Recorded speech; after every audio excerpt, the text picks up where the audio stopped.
With its stunning architecture and epic views, this historic city should be very high on your list of places to visit. This guide will show you 10 really great reasons why you should visit Bergamo.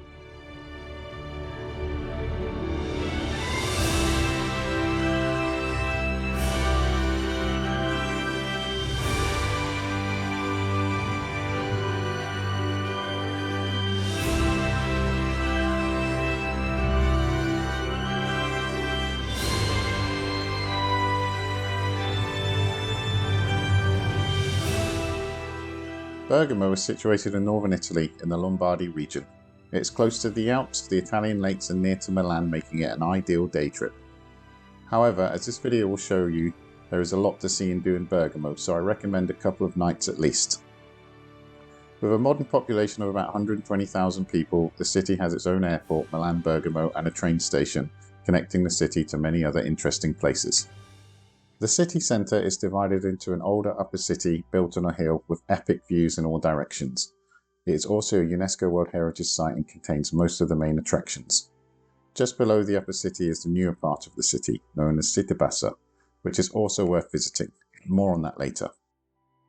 The history of Bergamo stretches back into the mists of time.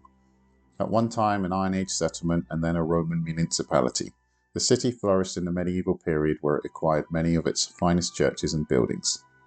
Bergamo was at one point part of the Republic of Venice and then later a part of the Austrian Empire. It eventually played a key role in the unification of Italy and became part of the Kingdom of Italy in 1859. Now let's take a look at the main attractions of Bergamo. Let's start in the often overlooked newer, lower city, as most likely you will walk through it if you are starting at the train or bus station. The first thing you will notice is the splendid looking neoclassical gates of the Porta Nuova, which guard the way into the heart of the lower city. These buildings date from about 1870. Just beyond is the immense Piazza Vittorio Veneto. The main attraction here is the Tower of the Fallen, which was built in the 1920s to commemorate the dead of World War I. This beautifully decorated tower is 45 metres high. It now contains a small museum about the history of Bergamo and also a viewing deck with panoramic views over the city, especially towards the old town, which looks really epic from this location. Also in the lower city are some notable churches and civic buildings. Here is a quick glimpse at some of the highlights.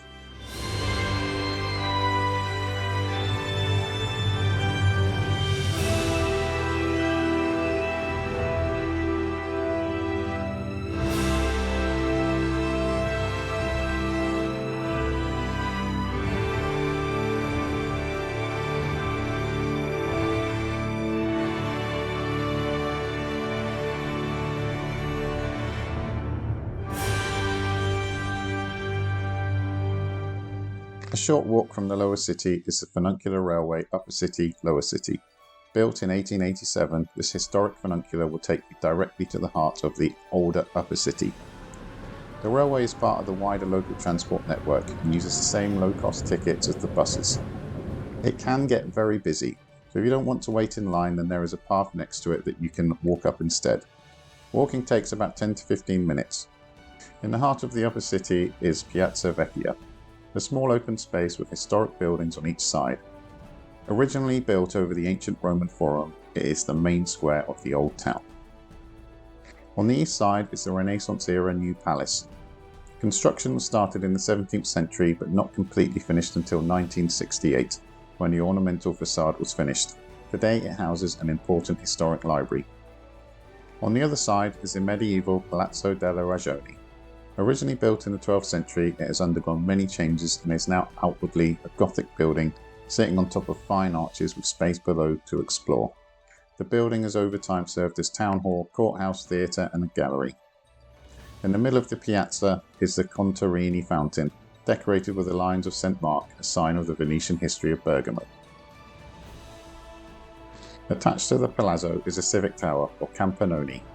This 57-metre high tower can be climbed for stunning views over the city, and on a good day you can see as far as the Alps.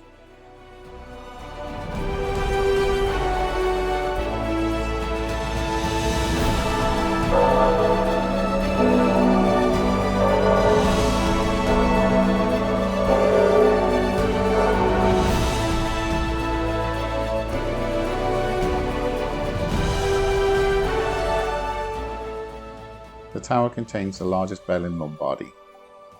At the base of the tower is a small museum full of fascinating rooms, a courtyard and exhibits about the history of Bergamo. Nearby is the medieval Basilica di Santa Maria Maggiore. This outstanding building was begun in 1137 and built in a Romanesque style. The entrance is guarded by 2 lions. The basilica is probably the highlight of Bergamo, due to its lavishly decorated interior with Renaissance choir stalls, Baroque stucco work and 16th century tapestries. Here is a quick glimpse.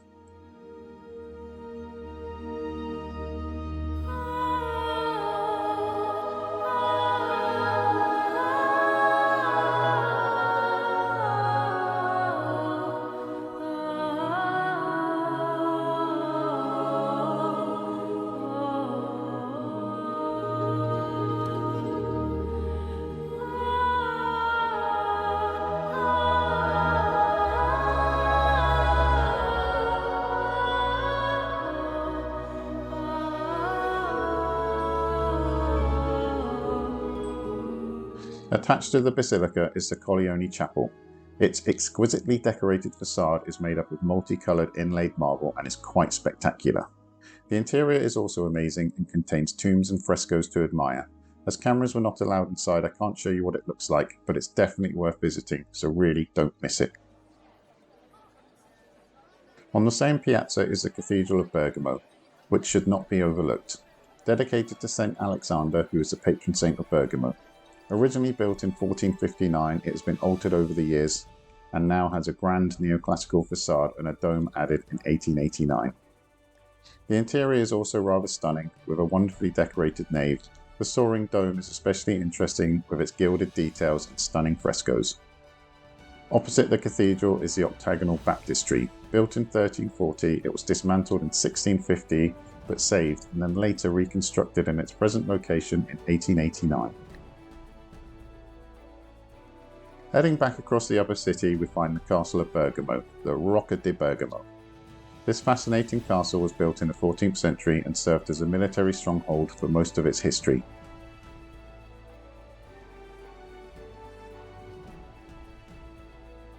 It now houses a fascinating museum of the Risorgimento that explores the history of the struggle for Italian independence.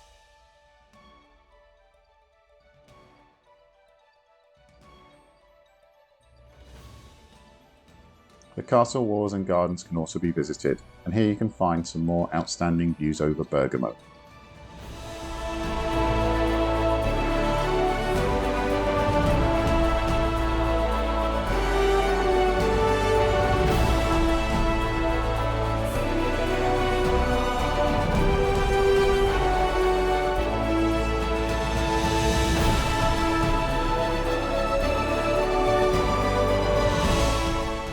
The city walls and gates were constructed by the Venetians between 1561 and 1592. These extensive fortifications wrap around the entire upper city with over 4 kilometers of walls, most of which can be walked around, offering more great views. The highlight is the Porta San Giacomo, which is an impressive white marble gate and a great spot to take a photo. While exploring the city walls, you can also visit many other sites in the upper city. Here are just a few of the highlights.